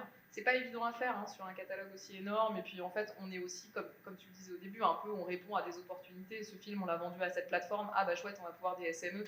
Mais peut-être qu'en fait, bon, voilà, enfin il faut qu'on arrive maintenant à élargir un petit peu le spectre pour pouvoir avoir un panorama un petit peu complet de la production dispo dans ces versions-là, audio description et SME. Oui, je voulais juste rebondir sur ce que disait Marie, qui était évidemment très beau, mais de rappeler que le point de départ doit être toujours le film et le cinéma et pas l'accessibilité. Et ça rejoint ce que tu dis aussi sur le fait que, en fait, finalement, ça devrait. Oui, c'est absolument ce que je dis. Oui, voilà. Et donc finalement, dans l'idéal, plus tard, on n'aura pas à accorder une case audio-description dans un festival, mais ce serait bien que tous les films le soient, que toutes les salles le soient, que toutes les plateformes de diffusion puissent être accessibles. Et je trouve qu'il y a une évolution, parce que tout à l'heure, j'ai fait un constat un peu sévère des festivals de cinéma, par exemple. Et nous, on est très mauvais élèves aussi avec les festivals qu'on reçoit dans les salles du lac, sur mon côté exploitante. Mais je trouve qu'il y a quelque chose d'un peu nouveau qui est en train d'arriver, c'est que j'ai l'impression qu'on parle de questions d'accessibilité dans les films qui ne portent pas sur le handicap de plus en plus. Et ça, nous, c'est vrai qu'en salle, les seules expériences que j'ai faites, moi, de séances plus accessibles, c'était sur des films qui parlaient de handicap, et que je trouve un peu dommage finalement, et encore une fois assez excluant et un peu réducteur, mais parce que les distributeurs s'emparent souvent, les distributeurs de films, là, pour parler d'exploitation, s'emparent souvent de ces thématiques-là quand elles sont dans le film, dans la narration. Donc ça a été le cas sur le long métrage sur Son of Metal. Le distributeur avait fait un travail formidable sur la sortie de ce film-là parce que le film parlait de surdité. Et là, j'ai regardé un peu ce qui se faisait aussi. J'ai vu que Cinéma Public Film, donc encore une fois, c'est du jeune public, mais sur du court-métrage, avait travaillé un programme de cours dont le personnage principal était non-voyant. Et donc là, ils avaient fait un gros travail de médiation, d'accessibilité des supports, d'outils pédagogiques, etc. Mais parce qu'il y avait ce personnage-là. Et j'ai l'impression que dans les festivals, en tout cas, ça c'est en train de changer. À l'Agence du cours, c'est pas le cas du tout. Sur les dispositifs, les films ne parlent pas de handicap, mais ils sont audio décrits. Et ça, c'est hyper. Je trouve ça extrêmement positif. Et en fait, ça contredit un peu ma pensée première, qui était de se dire, mais en fait, on travaille l'accessibilité que quand le film va parler de handicap. J'ai l'impression que ça tend à disparaître. Alors, pas du tout, mais en tout cas, dans les festivals, là, le programme que vous avez proposé hier au Méliès pendant la fête du court-métrage, c'était pas des films sur la question du handicap, par exemple. Je me tourne vers le représentant du cours. Un film. Il y avait un seul film qui avait déjà été audio-décrit, c'était là, parce qu'on a pu mutualiser en fait les audio-descriptions. C'est un film qui avait été audio-décrit pour le festival de Brest, le court-métrage, et sinon les 4 autres films ne parlaient pas du tout de ça. C'était autour du sport et de la famille. Voilà, plutôt thématique sport. Un film, donc, je leur dis dans le micro au cas où ils n'ont pas entendu, un film qui avait déjà été audio décrit par le Festival de Brest. C'est un festival qu'on n'a pas cité, mais du coup qui lui aussi est engagé sur ces thématiques-là. Moi, je voudrais peut-être entendre à nouveau Marie, parce que tu n'as pas tout à fait été au bout. J'ai le sentiment sur ces... Peut-être que toi, tu nous donnes un peu ton point de vue sur les activités que tu as pu mener. Et c'est drôle parce que quand on a préparé cette table ronde, on a discuté de... J'ai eu le sentiment, en parlant avec toi, qu'on pouvait presque renverser le sujet. Et pour toi, c'était l'audio-description serait-elle le bon outil pour démocratiser certains courts-métrages? En l'occurrence, tu as travaillé sur des titres qui n'étaient pas évidents, enfin, Obéir, c'est pas évident. Alors là, c'est un autre film qui aborde la question de la cécité, mais c'est les deux films de Johan van der Keuken, où tu viens d'achever une tournée de 2 ou 3 ans, 2 ans et demi, sur des versions audio décrites de L'Enfant aveugle 1 et 2. Peut-être que toi, tu peux nous raconter un peu ce qui se passe aussi dans une séance où le court-métrage a aussi la bonne durée, parce qu'il permet de voir un film et ensuite, pour toi, d'avoir un lien et une intervention auprès du public à la suite de la diffusion. Alors, je voudrais juste te dire 2 autres choses, mais très courtes. La première, c'est quand je t'écoutais, Amélie, parler du site internet. Je ne sais plus comment j'en suis arrivée là, mais en tout cas, ce que je voulais dire, c'est que l'inclusion suppose que l'accessibilité n'est pas une catégorie en soi. Et à partir du moment où on agira ainsi, la partie sera gagnée. C'est un peu dans cet esprit-là. Exactement, c'est pour ça que ça m'est venu quand tu disais ça. Mais ça fonctionne aussi avec ce que Léna, tu disais sur quel film programmer, etc. Et la deuxième chose, c'est pour rebondir sur ce que disait Zoé tout à l'heure. Donc le programme qui a été diffusé hier dans le cadre de la fête du cours, qui est composé de cinq films. Le premier film, qui s'appelle Kaolin, de Corentin Le Métayer-Le Brise, est un film qui avait été programmé en 2020 par le Festival européen du film court de Brest, qui mène depuis plus de 15 ans un travail d'accessibilité à l'endroit des spectateurs aveugles et malvoyants. C'est un festival qui a proposé d'abord 2 séances, et puis pour des raisons financières, qui a fini par une séance, mais qui tient mordicus. Et à propos de ça, donc il y a 2 choses à dire. Ce que Zoé précise sur le fait que cette audiodescription vienne de Brest et sur ce mot qu'elle a employé de mutualisation est vraiment très important. C'est-à-dire qu'il y a aussi ce travail dont tu parlais tout à l'heure, Amélie, qu'il y a des festivals, des versions adaptées qui arrivent d'autres lieux et qui ne sont pas des réalisations opérées par l'agence du court-métrage, mais qui sont opérées par d'autres manifestations et qui viennent grossir les propositions adaptées.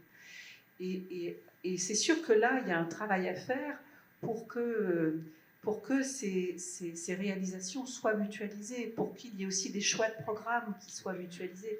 Là, par exemple, je suis en conversation avec le Festival du film européen du cours de Brest, qui me dit, alors, il faut qu'on travaille ensemble, parce qu'à partir de l'année prochaine, la première chose à travailler n'est pas la question de l'accessibilité du programme, mais celui de sa diffusion, ce qui va nous amener à la réponse que je vais apporter, mais celui de sa diffusion.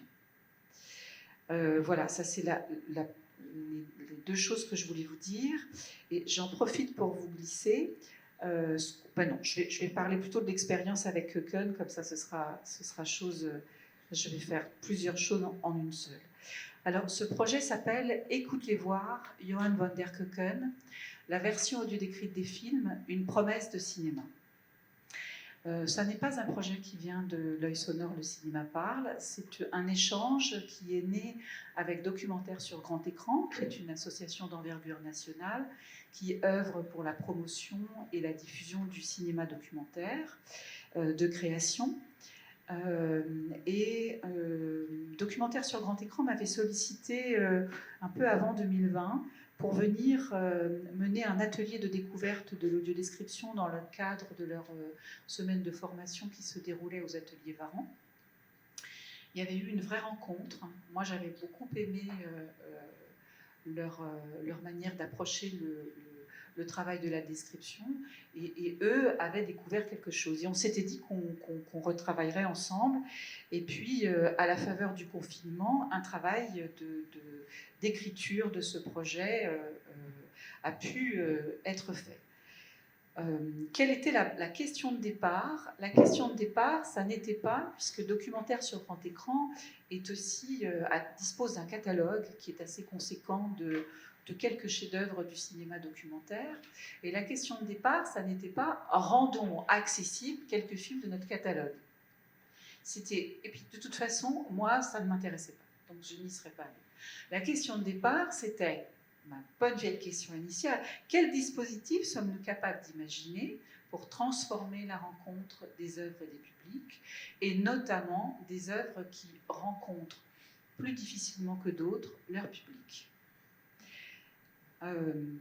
Et le projet a été d'imaginer un parcours d'inclusion et de se dire que le fondement de écouter voir Johan van der Keuken, c'était pas de montrer van der Keuken en audiodescription, mais d'imaginer un projet qui soit un circuit, qui dessine une tournée partout en France, et quand je dis partout, c'est dans un tout petit village qui s'appelle Trédres-Loquemo, qui est situé dans les Côtes d'Armor, qui a construit une toute petite salle de cinéma de 40 places où il y a moins de 2000 habitants, et on est allé là-bas pour que le projet circule, à Marseille, en montant dans le nord, etc. Donc le projet, c'était celui-ci.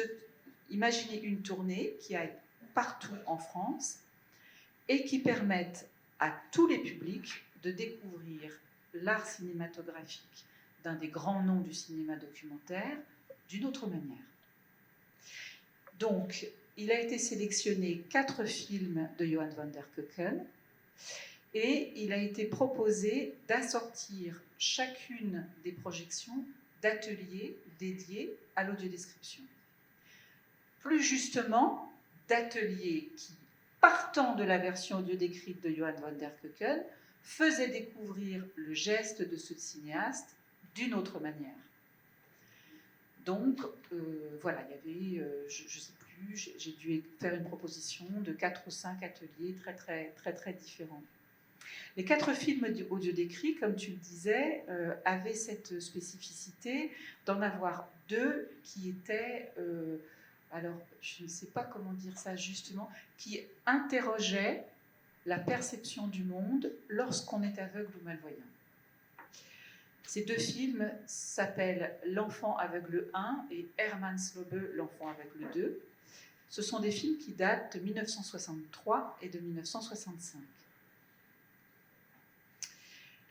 Là, il faudrait juste dire que le premier tour de force de ce travail, c'était qu'on a affaire à un cinéaste qui parle néerlandais. Donc des films, ça ne cause pas français. Et comme vous savez, quand ça ne cause pas français, c'est sous-titré. Et bien sûr, le spectateur mal et non-voyant ne lit pas les sous-titres. Et ce cher Johan van der Keuken a aussi une passion pour monter des sons sur des images qui ne sont pas synchrones. Donc ceci étant posé, quand on a commencé à décrire, il a fallu qu'on donne à entendre tout ce qui, dans les voix du film, parlait déjà le film, transmettait déjà le film. Donc on est allé travailler avec des acteurs du Théâtre national de Brest, de Bretagne, à Rennes, le TNB, et on leur a demandé d'interpréter en français la voix néerlandaise de ces différents personnages de ces 4 films. Ensuite, il y a eu un travail de montage de ces voix pour qu'on entende. C'est-à-dire que l'idée, c'est qu'il faut que le spectateur ait l'impression d'être bilingue.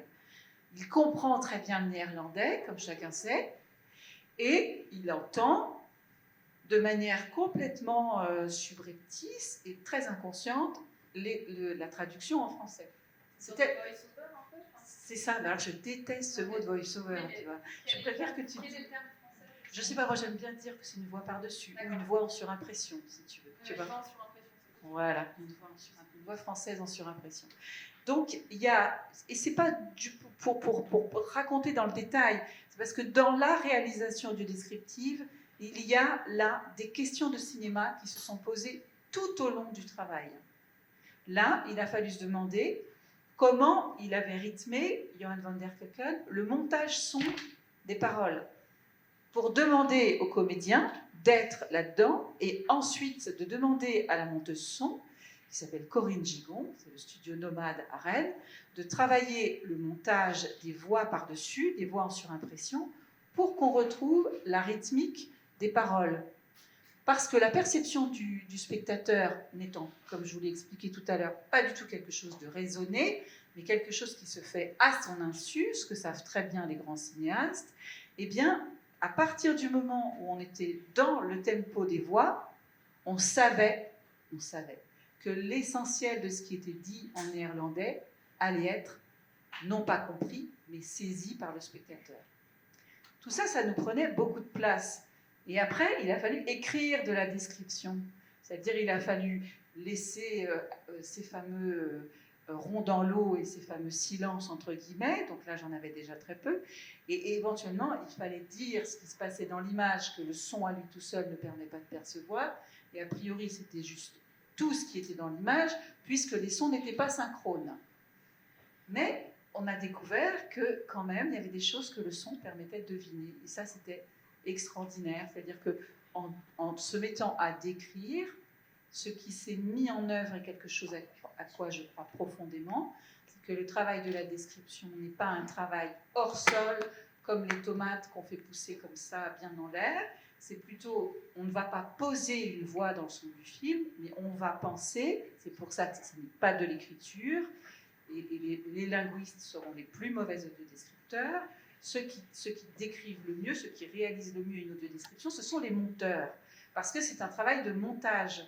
Il faut se dire que quand on va installer une voix qui parle, ce qui compte, c'est la rythmique que ça crée, ou le déséquilibre rythmique que vous faites sortir votre spectateur, que ça crée avec le son du film, et que vous allez transmettre du film, non pas dans ce que vous dites tout seul, comme si vous étiez un grand auteur de texte et dont il faut reconnaître le travail d'auteur d'audiodescription, pas du tout. Si vous êtes l'auteur de quelque chose, l'auteur d'une version audio décrite, et donc c'est de votre montage avec le son du film que va naître une troisième proposition, une troisième perception, le film, bande son et bande image. Voilà, ceci étant posé, qu'est-ce qui s'est passé et quelles propositions on a faites? Alors, il y a cette grosse question que tu as exposée, Amélie, et que connaît bien aussi Cécile, qui est la question de comment est-ce qu'on va diffuser une version audio décrite. Dans quel lieu ça se passe? Bien sûr, les salles de cinéma ont notre préférence, mais on ne peut pas bouder des lieux qui proposent aussi des séances de cinéma et qui savent absolument les accompagner.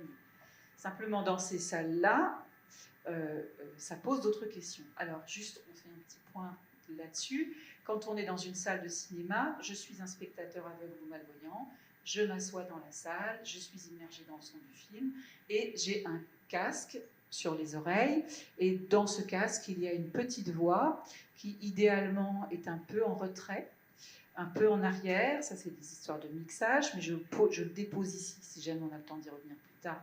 C'est très important, et ça nous parle de cinéma. Et cette voix, c'est la voix qui parle la description. Ce qui veut dire très concrètement que dans une diffusion en salle de cinéma, pour que la salle soit inclusive, c'est-à-dire que des spectateurs qui voient avec ce que j'appelle moi leurs yeux du dehors, c'est-à-dire qui peuvent regarder ce qui se déroule à l'image, et puis des spectateurs qui voient avec ce que j'appelle leurs yeux du dedans, puissent être assis côte à côte, il faut que l'audiodescription soit une possibilité offerte à celui qui veut s'en emparer et pas une imposition dans le cas général. Donc, ça veut dire quoi? Ça veut dire qu'il faut que le son du film et la voix de la description ne soient pas mélangés. C'est posé sur deux pistes distinctes. Quand on va diffuser dans l'auditorium d'une médiathèque, c'est plus difficile, quoique ça ne devrait pas l'être. Non, c'est possible. Mais on en parle plus tard, parce que là, non, c'est possible. Non, on ne va pas s'en aller là-dedans, parce que là, Victor va m'enlever mon micro. Il faut que j'arrive au bout de mon histoire, quand même. Et donc, je vais aller jusqu'au bout de cette histoire. Quand vous diffusez un film avec une version audio décrite, sur une plateforme, sur un canal télévisuel, sous une forme de VOD, sous une forme de DVD, sur un Blu-ray, alors le Blu-ray, c'est vraiment possible que non, mais bon, on va être obligé de mélanger la voix de la description avec le son du film pour qu'il n'y ait qu'une seule piste. Problème, tout le monde doit avoir accès à cette audio-description. Qu'est-ce qu'on en fait? Qu'est-ce qu'on en fait de cette chose-là, forcément? Est-ce que le projet, c'est de priver un lieu de diffusion et de possibles spectateurs qui ont le désir de cette version audio décrite? Non, évidemment non. Donc, il faut se mettre à travailler sur ce qu'on fait à partir de cette version-là aussi. Autre problématique que ça soulève très fort, c'est ce que tu disais très justement, Léna, des salles de cinéma sont équipées de 1, de 2, de 3, de 4 casques, mais pas de 60. Donc quand on a envie de proposer qu'une salle entière découvre l'audiodescription, j'y reviendrai, ou quand il y a plus de spectateurs aveugles que prévu, comment ça se passe dans la salle de cinéma elle-même? Dans le Festival européen du film court de Brest, au FEMA, qui est le Festival La Rochelle Cinéma, et dans le cadre de cette tournée menée un peu partout en France avec ces 4 films de Köken, on a donc fabriqué sur la copie DCP qui était destinée à la salle des versions qu'on a appelées pour qu'elles soient accessibles tout de suite, mais ça c'est un problème que Cécile connaît bien mieux que moi, tout de suite par les projectionnistes qui parfois s'en mêlent encore les crayons. On a appelé une version sans casque et une version avec casque. Ce qu'on n'avait pas prévu, c'est que ça nous a posé d'autres problèmes. Mais bon, et donc, il y avait la possibilité pour toutes les salles qui choisissaient ce programme de diffuser l'audiodescription dans la salle ou de diffuser l'audiodescription avec les casques. Et à charge pour la personne qui accompagnait le programme de présenter les choses. Donc, il a fallu présenter ce que tu as vu quand on est venu dans ta salle.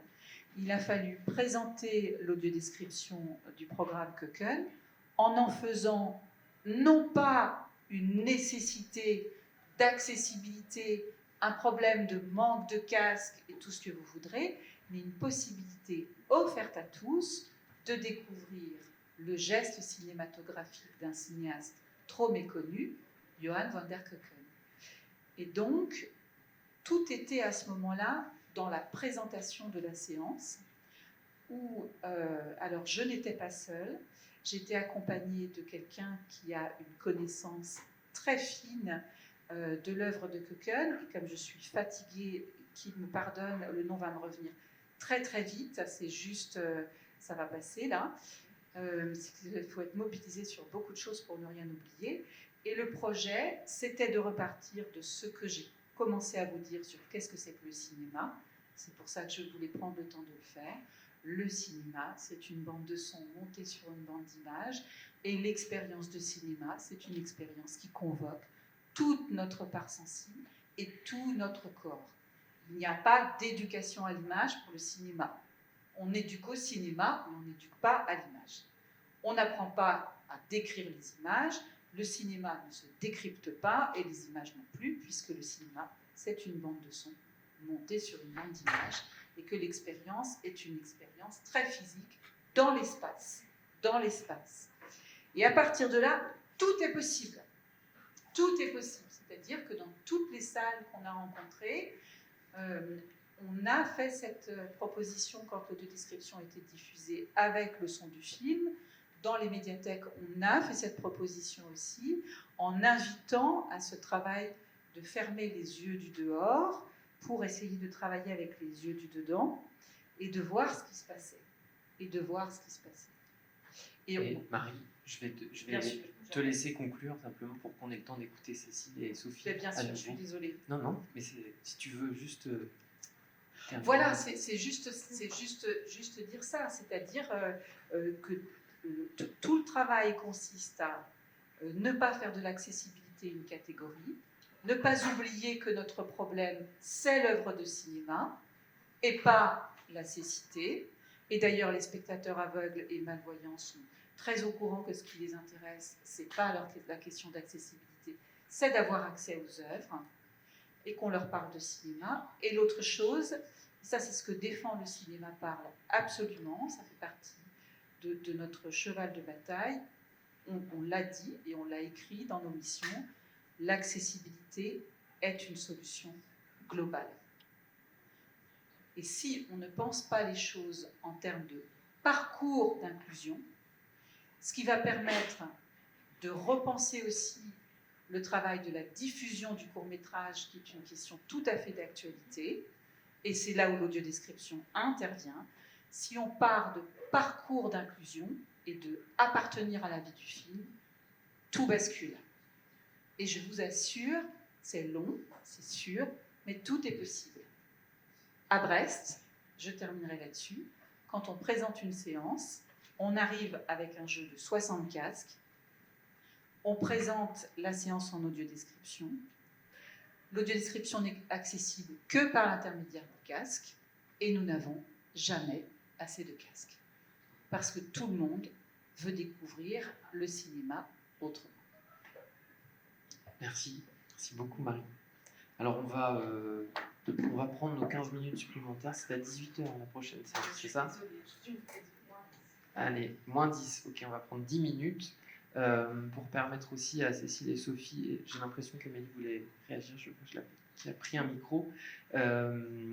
Simplement, moi, on a pris ce sujet qui était quand même pas évident, un peu dans tous les sens, hein, le court-métrage, enfin, dans le bon sens, dans le sens inverse, et de manière très littérale, et ce sera une manière de passer la parole à Cécile, quand on parle court-métrage serait-il le bon outil pour démocratiser l'audiodescription? Et on est moins dans une approche de cinéma qu'une approche de sensibilisation, mais je voulais juste souligner qu'un court-métrage très court qu'on diffuse dans nos salles a été produit par Cinescence et permet aussi d'informer les spectatrices et spectateurs de l'existence de ces dispositifs dans nos salles. Et c'est un outil c'est un outil génial que je vous conseille de regarder sur le site de Cinescence. Cécile, peut-être que tu veux réagir un petit peu à tout ce qui a été dit. Oui, tout à fait. Alors, je remercie Marie pour sa force de conviction toujours et de transmission de cette mobilisation autour de la proposition des versions adaptées. Et je pense que c'est aussi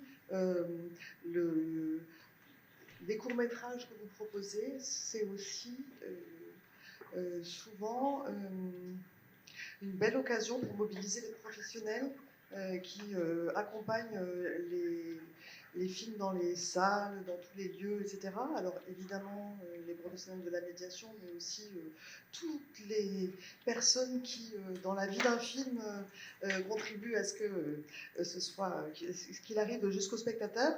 Et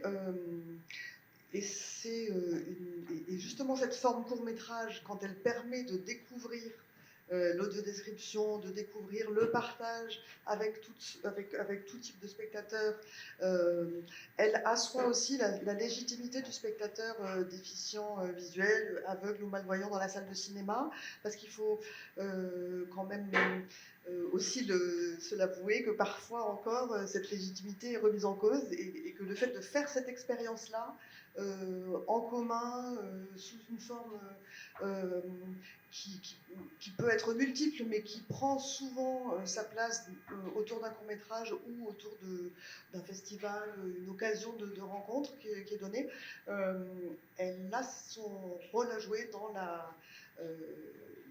la place qui est faite petit à petit à tous ces spectateurs dans la salle de cinéma, avec toujours en ligne de mire ce que tu disais, Amélie, c'est la normalisation de l'accès au contenu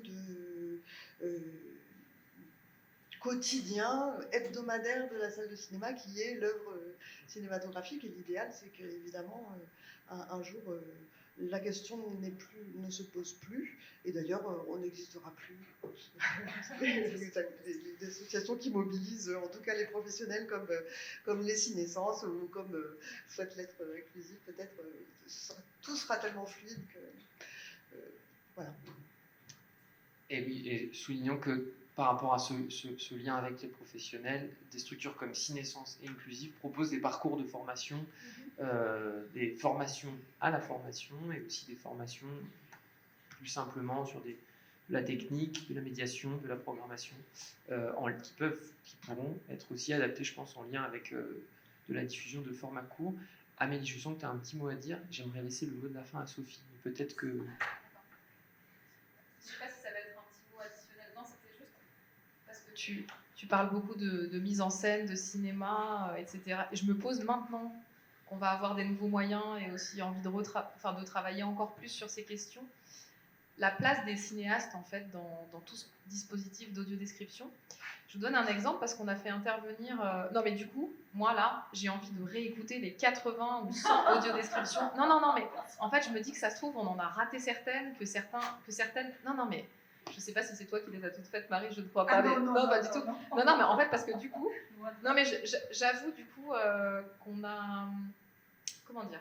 On a été un peu bons élèves en fait à l'agence du court-métrage dans le sens où le CNC nous a donné des fonds pour numériser des films et nous a dit l'audiodescription est incluse. On s'est dit, oh bah, chouette, enfin, finalement c'est intéressant, du coup faisons-le.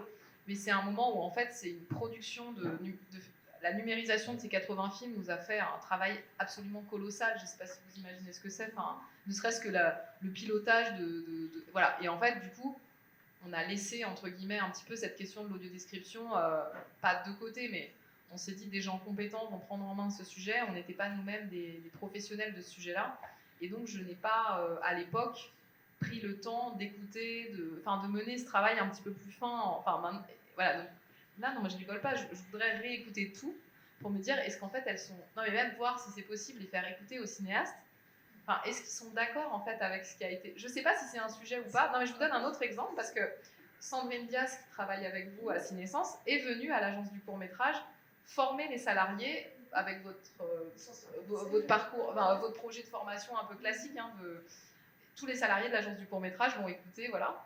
Et donc, elle est venue avec cet exemple d'un film de Samuel Benjetrit qui s'appelle Nouvelles de la Tourelle. Peut-être, je ne sais pas si... Enfin, voilà. Qui est un film des années 2000, qui a été audio-décrit, je crois, dans le cadre... D'accord, voilà. Donc, Nouvelles de la Tourelle, Samy Bouajila, qui fait le pied de grue, comme ça, sur une tour, hein, on est dans le contexte cité des années 2000. Et alors... Du coup, une partie de l'équipe de l'agence avait vu le film, c'est un classique, voilà. Une autre partie non, parce qu'il y a aussi des nouveaux venus au sein de l'équipe. Bref, tout ça pour dire qu'il y a eu un débat très très long pendant la formation mais en fait, à aucun moment, elle ne dit qu'il est d'origine maghrébine. Et du coup, c'est un problème, c'est un problème. Voilà. Et du coup, parce que pour ceux qui n'auraient pas vu ce film, c'est Samy Bouajila, qui fait les 100 pas, on va dire, devant sa cité. Quelqu'un arrive, un débat s'ensuit.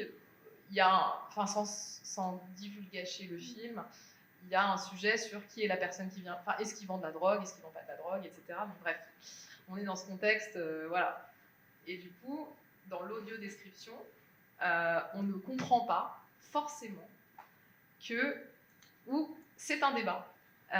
Que finalement la personne qui est là est d'origine maghrébine. Est-ce que ça amène un plus ou pas dans le film, dans la compréhension du film? Est-ce qu'on doit passer sous silence? Ou est-ce qu'en fait finalement avec... Non mais c'est juste pour traduire un petit peu l'état parfois de... Ça amène des grands ça amène des grands débats un peu de réflexion sur qu'est-ce qu'on doit porter à la connaissance ou non du spectateur. Peut-être que pour un spectateur d'ailleurs non-voyant, finalement, par, je sais pas, les éclats de voix, par tout un tas d'autres éléments de contexte, lui, il l'a compris, et que nous, en fait, public, avec plein d'yeux, en fait, on a l'impression qu'il faut surligner au marqueur cette question-là. Enfin, voilà, c'était juste... Et du coup, je me demandais à quel point, aujourd'hui, c'est un sujet... Enfin, là, je me dis, si on mène d'autres audiodescriptions, est-ce qu'on doit inclure, à un moment donné, les réalisateurs pour que, d'une certaine manière, ils soient d'accord avec l'état d'esprit... ou est-ce que c'est pas un sujet, est-ce que c'est un autre travail, voilà, ça m'intéresse d'en savoir plus en fait.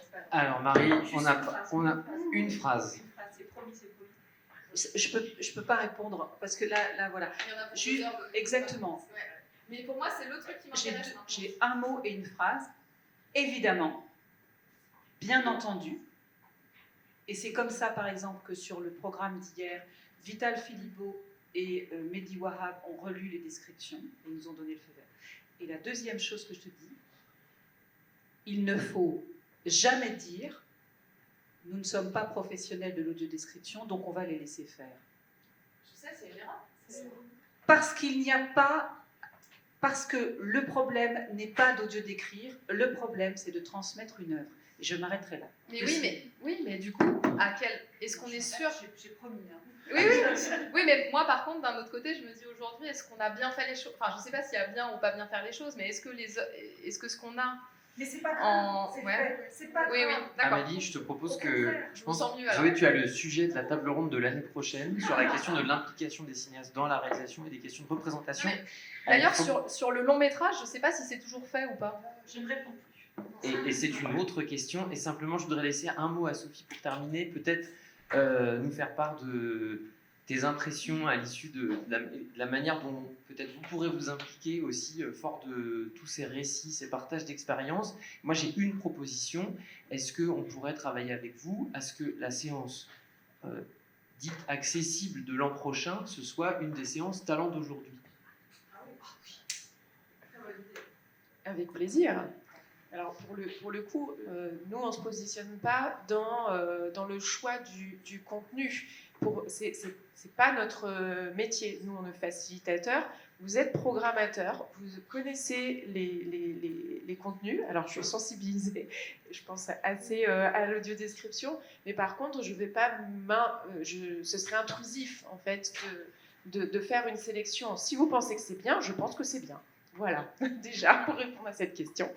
Moi, je voulais rebondir sur deux, trois éléments. C'est ce côté on a beaucoup parlé de inclusif, mais il y a aussi le collectif, d'être ensemble. On a toujours parlé là autour de cette table l'idée d'être ensemble dans la même salle de cinéma et d'être peut-être un peu libre aussi, d'écouter une partie en audio-description, puis d'ouvrir les yeux après et de percevoir le film selon différentes modalités. En tout cas, ce que j'entends quand même beaucoup, c'est cette volonté d'être collectivement dans une salle, qu'elle soit de cinéma ou autre d'ailleurs. Il y a quelque chose qui nous tient à cœur dans nos actions, c'est le handicap est une différence comme une autre. Eh bien, il y a des blonds, il y a des bruns, il y a des maghrébins, il y a toutes sortes de diversités humaines, mais voilà, il y a une humanité qui fait qu'on a besoin de partager des émotions ensemble, quelle que soit notre différence, comme les autres.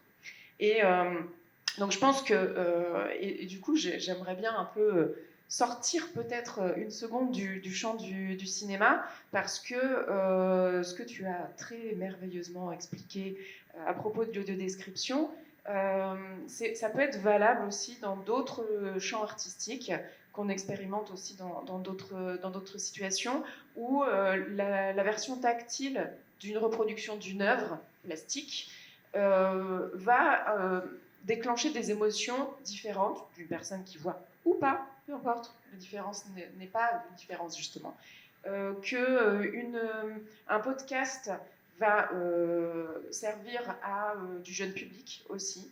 Il y a aussi ces questions d'accessibilité, de langage, de trouver des explications qui ne soient pas trop descendantes et trop difficiles à comprendre, ou bien il faut un bac+5 pour comprendre l'explication d'une œuvre. Toute cette démarche dans l'ensemble du monde culturel, et donc là j'inclus évidemment le cinéma, et dans une optique de réfléchir aux différences, mais pas dans l'idée de marquer les différences, mais de se retrouver ensemble et de partager des émotions, des réactions, qu'elles soient toutes aussi personnelles par rapport à nos propres expériences et nos vies respectives. Mais voilà, une proposition qui soit libre, il y a aussi une question de liberté là-dedans, et une perception qui soit libre également. Magnifique, je crois que c'est le programme de la séance qui commence à 17h50. Proposition libre, perception libre, expérience collective. Merci beaucoup à toutes les 5 et merci à la fête du cours pour cette proposition de table ronde. On se retrouve l'année prochaine, j'espère, et même avant, en tout cas. Voilà. Merci, Victor. Merci beaucoup.